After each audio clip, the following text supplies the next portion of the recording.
जिन मसूमों को मन में बांधकर कुछ काम करते हैं तो उससे पार्टी की छवि पर भी असर पड़ता है।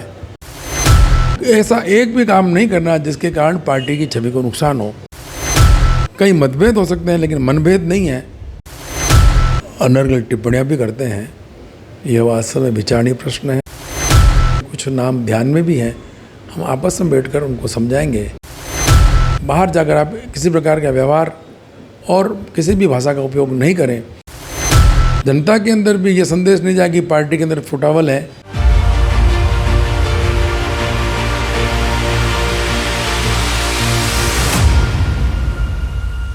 ये किसी के मन में भ्रम नहीं रखना चाहिए कि मेरी वजह से पार्टी है।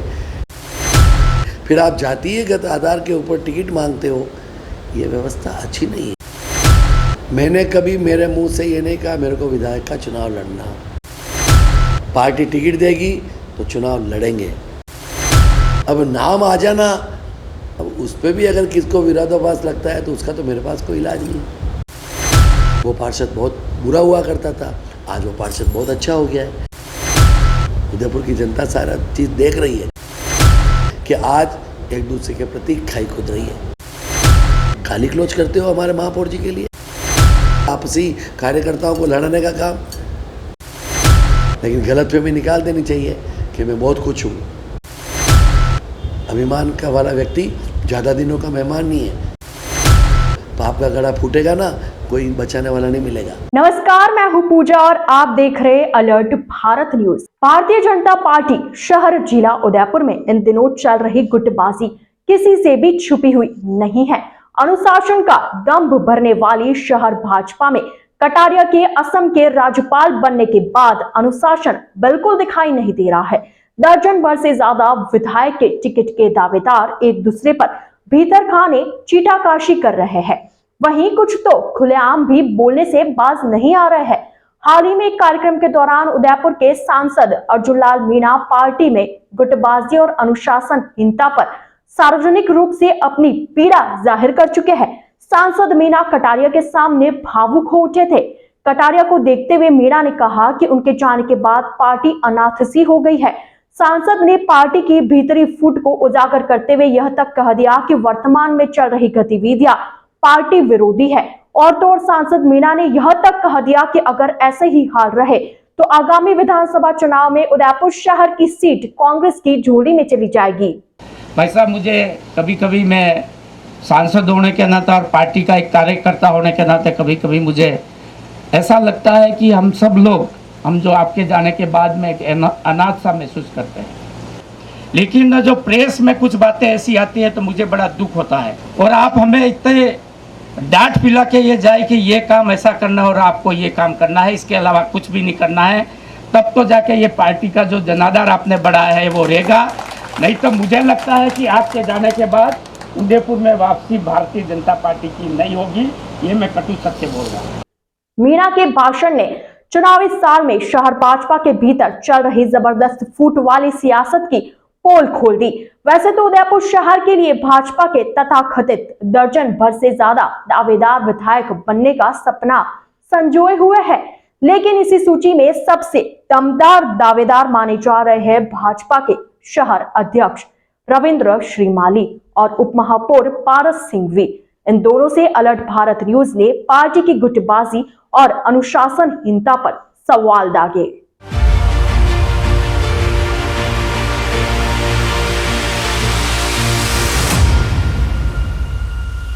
श्रीमाली और सिंघवी ये दोनों उदयपुर शहर विधानसभा से टिकट के सबसे प्रबल दावेदार माने जा रहे हैं और इन दोनों या इनके समर्थकों के बीच चल रही गुटबाजी भी सबके सामने है।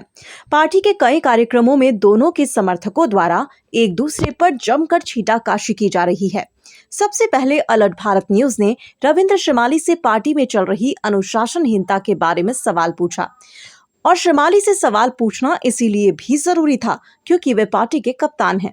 ऐसे में पार्टी में चल रही गुटबाजी को रोकना उन्हीं की जिम्मेदारी है। आप भी सुनिए इस सवाल पर श्रीमाली ने क्या कहा।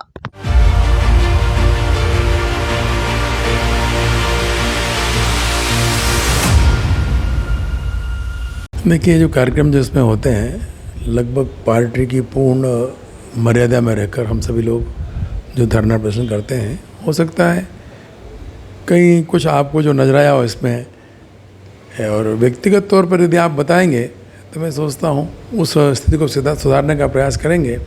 लेकिन अभी तक जो भी प्रदर्शन हुआ उसमें प्रयास यही रहा है कि हम अनुशासित रहें।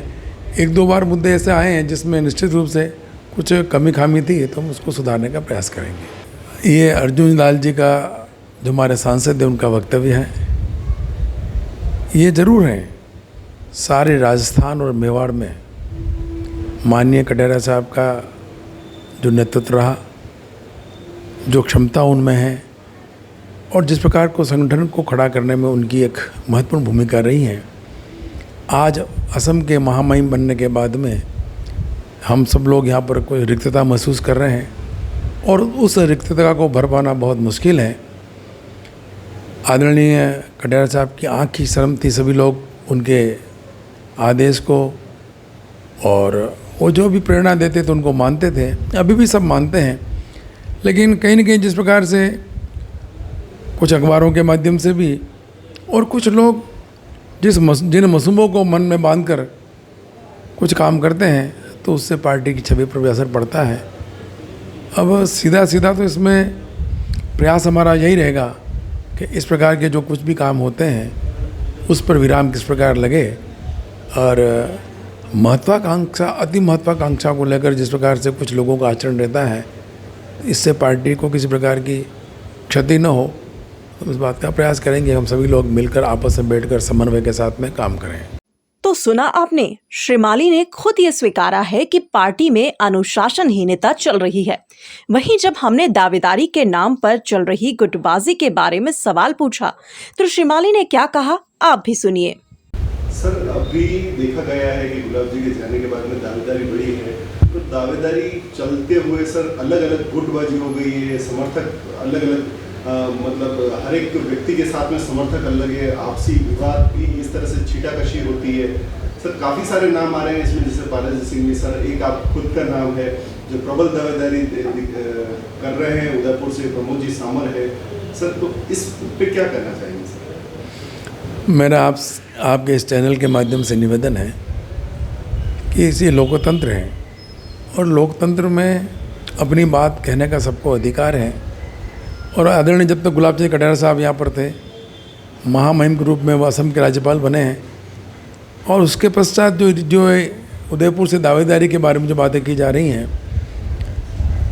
किसी न किसी रूप में अपने समर्थकों के साथ में बात करना या फिर इस प्रकार की कोई बात वातावरण नज़र आती है, तो मेरा मानना है कि छीटाकशी तो देखो मेरा मानना है कि अभी तो किसी प्रकार की हुई नहीं है, और अपनी बात रखने का अधिकार सबको है। और पार्टी जिसे भी ठीक समझे, जिसे भी योग्य समझे, और जिसे भी जो पार्टी के मापदंड हैं केंद्रीय नेतृत्व और प्रदेश नेतृत्व तय करता है, और उनके मापदंड पर जो भी प्रत्याशी पार्टी के लिए लाभदायी हो, पार्टी को जिता सके, पार्टी के अनुशासन को, पार्टी की मर्यादा को बढ़ा सके, तो ये सब काम तय करना पार्टी का है। हम सबको अति उत्साही और लालायित होकर ऐसा एक भी काम नहीं करना जिसके कारण पार्टी की छवि को नुकसान हो। और मैं आपसे ये निवेदन करना चाहूँगा कि मैं आज दिन तक जब जिन पदों पर रहा हूँ, ईश्वर की कृपा रही है, पूर्ण ईमानदारी के साथ, पूर्ण निष्ठा के साथ, पूर्ण इच्छा शक्ति के साथ काम किया है, और कभी अपने मुख से किसी भी व्यक्ति के बारे में किसी प्रकार की कोई भी टिप्पणी नहीं की है। और मैं सोचता हूँ आपस में जब बैठते हैं तो कोई छोटी मोटी बात अपने उद्गार व्यक्त करते हैं, अपनी बात रखते हैं, लेकिन हो सकता है कई मतभेद हो सकते हैं, लेकिन मनभेद नहीं है। और मैं मानता हूँ कि उदयपुर विधानसभा की दृष्टि से पार्टी संगठन नेतृत्व जिसे भी यह अवसर प्रदान करेगी, हम सभी लोग मिलजुल कर उस पार्टी के प्रत्याशी को जिताने का प्रयास करेंगे। छोटी मोटी अगर कहीं पर कुछ कमियां नज़र भी आती हैं तो आपस में बैठकर संवाद के माध्यम से उसको दूर करने का प्रयास करेंगे। पार्टी के अंदर जिस प्रकार की छीटाकशी की बातें, कुछ अनर्गल टिप्पणियां भी करते हैं, यह वास्तव में विचारणीय प्रश्न है। और इसमें जिन जिन लोगों की भूमिका रही है, कुछ नाम ध्यान में भी हैं, हम आपस में बैठकर उनको समझाएंगे कि इस प्रकार से किसी भी प्रकार की पार्टी की लाइन से बाहर जाकर आप किसी प्रकार का व्यवहार और किसी भी भाषा का उपयोग नहीं करें, ताकि जनता के अंदर भी ये संदेश नहीं जाए कि पार्टी के अंदर फुटावल है, पार्टी के अंदर ये जो मनभेद है। तो इस प्रकार के यदि कोई बात सामने आती हैं, और हमने कुछ एक दो बार कुछ मामले सामने भी आए थे, तो व्यक्ति विशेष को जाके उनको समझाने का प्रयास भी किया मैं क्यों पार्टी बड़ी होती है, व्यक्ति बड़ा नहीं होता है, संगठन से हमारी पहचान है, और संगठन की मर्यादा को ध्यान में रखकर हम अपने आचरण और अपने व्यवहार से किस प्रकार से पार्टी के संगठन को मजबूत कर सकें, यह विचार का प्रश्न है। आपको बता दें कि भाजपा के 2 अग्रिम संगठनों के जिलाध्यक्ष के पद खाली पड़े हैं। अनुशासनहीनता के चलते सनी पोखरना के युवा मोर्चा जिलाध्यक्ष के पद से निष्कासन के बाद लगभग 1.5 वर्ष से युवा मोर्चा का पद खाली है। वहीं ओबीसी मोर्चा के जिलाध्यक्ष का पद भी रिक्त पड़ा है। इस पर श्रीमाली ने क्या कहा, आप भी सुनिए। सर, आगामी वर्ष जो है वो चुनाव का है, तो सर चुनाव में सबसे बड़ी भूमिका रहती है युवाओं की। सर, सनी पोखरना के निष्कासन के बाद में अभी तक सर इतना समय बीत जाने के बाद में भी अभी तक सर पार्टी की तरफ से कोई भी युवा नेतृत्व नहीं चुना गया है। आपको नहीं लगता सर कि आगामी चुनाव में कहीं ना कहीं युवाओं के नेतृत्व के बिना थोड़ी परेशानी उठानी पड़ सकती है? पार्टी का युवा मोर्चा एक हरावल दस्ता होता है, और युवाओं का नेतृत्व युवा मोर्चा के माध्यम से दिया जाता है। युवा मोर्चा के जिलाध्यक्ष के रूप में हमने 3 नाम संगठन को भेजे हैं और 2 बार आग्रह भी किया है। उन 3 नाम में जिसको भी पार्टी ठीक समझे, प्रदेश नेतृत्व जिनको ठीक समझे, वो जिनको भी बनाएंगे उनके मार्गदर्शन में युवा मोर्चा ठीक ढंग से काम करेगा। अभी वर्तमान में हमारे जितने 12 मंडल और 12 मंडल अध्यक्ष हैं, प्रत्येक कार्यक्रम में 12 ही मंडल के अध्यक्ष और युवा मोर्चा की जो पूरी टीम है, युवा मोर्चा मंडल अध्यक्ष के नेतृत्व में सभी कार्यक्रम में अपनी सहभागिता प्रदान कर रहे हैं। और मैं आपको दावे के साथ कह सकता हूँ, सारे राजस्थान के अंदर उदयपुर को अगर देखा जाए, संगठन की दृष्टि से, कार्य की दृष्टि से, आंदोलन की दृष्टि से, धरना प्रदर्शन की दृष्टि से, तो आप अपने ओर पर आप एक बार इसका सर्वे करा लें। मैं सोचता हूँ जिस प्रकार से संगठन के कार्यकर्ताओं को गढ़ने का काम माननीय गुलाब चंद जी कटारिया साहब ने किया है, माननीय भानु कुमार जी शास्त्री ने किया, और अन्य संगठन में जो लोग जिन्होंने जनसंघ के समय से इस पार्टी को खड़ा करने में अपना योगदान दिया है, तो ये पार्टी के जो कार्यकर्ता हैं, ये पूर्ण निष्ठा के साथ में उनके सामने एक ही चीज़, और कटारिया साहब ने केवल ये बताया कि केवल और केवल कमल का फूल, हम पार्टी के लिए काम करें, अपने बारे में किसी प्रकार का विचार नहीं करें।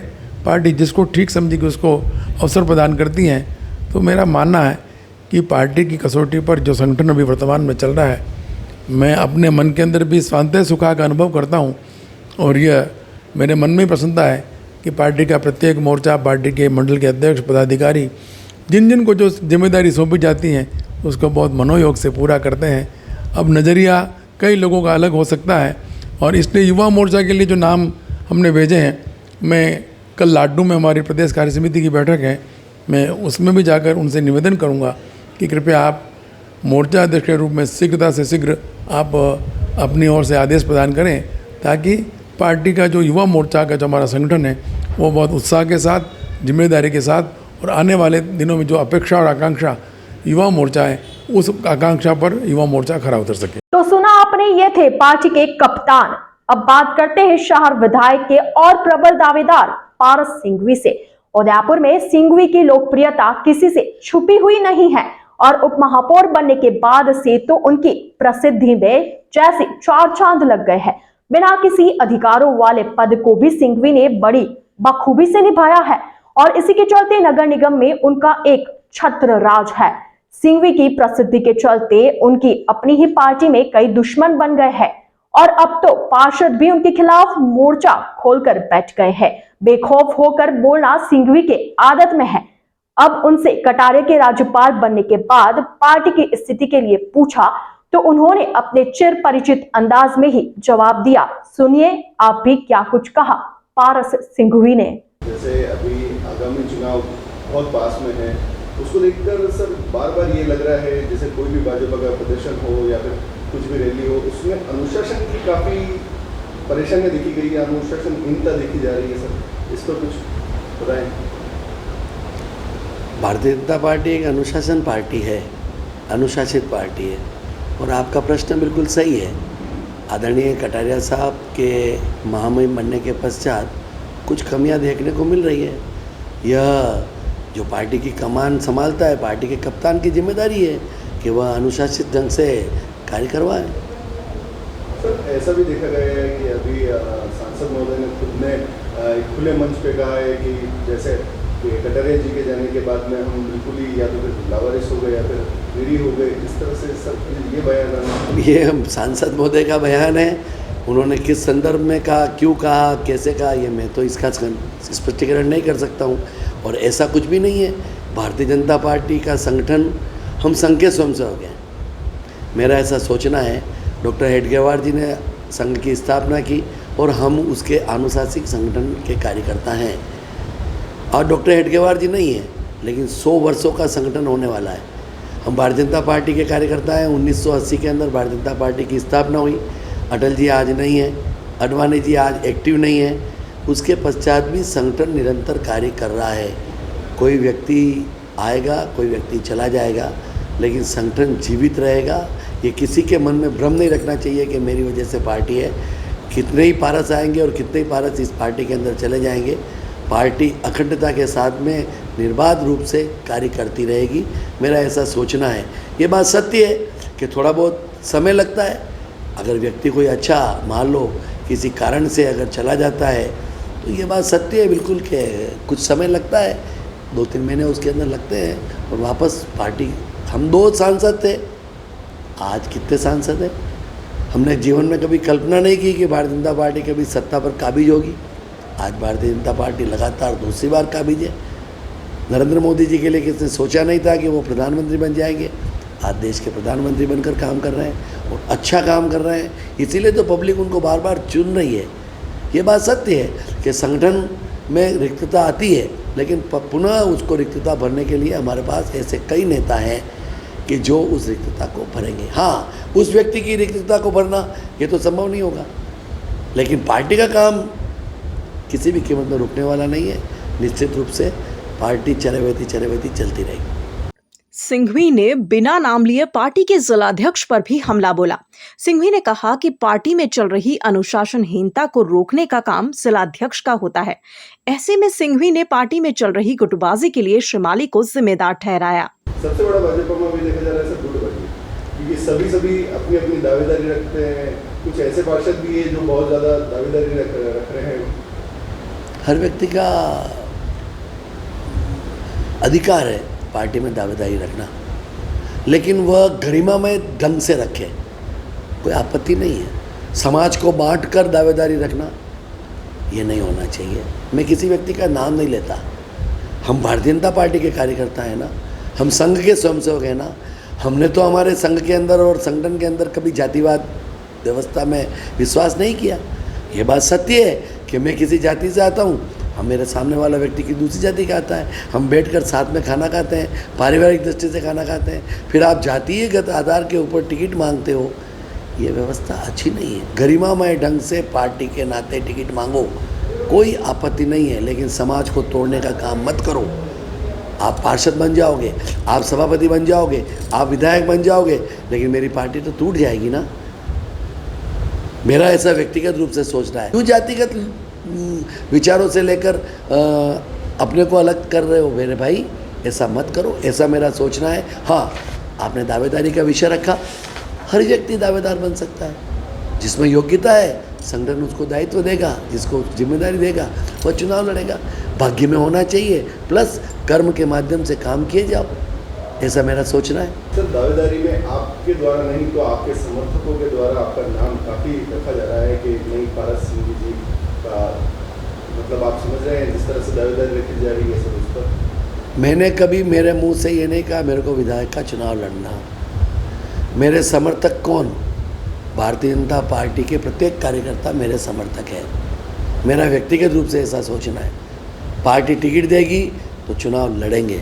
ऐसा नहीं है कि हम महात्मा बन गए, संत बन गए कि हम सिर्फ सेवा करने के लिए आए। राजनीति में कार्यकर्ता काम करता है, महत्वाकांक्षा रखता है, तो इसमें भले पारस सिंह भी हो या अन्य कोई भी हो, लेकिन हाँ, संगठन टिकट देगा तो चुनाव लड़ेंगे, संगठन नहीं देगा तो संगठन का काम करेंगे, पार्टी को जिताएंगे। अब नाम आ जाना, अब उस पर भी अगर किसको विरोधाभास लगता है तो उसका तो मेरे पास कोई इलाज नहीं है।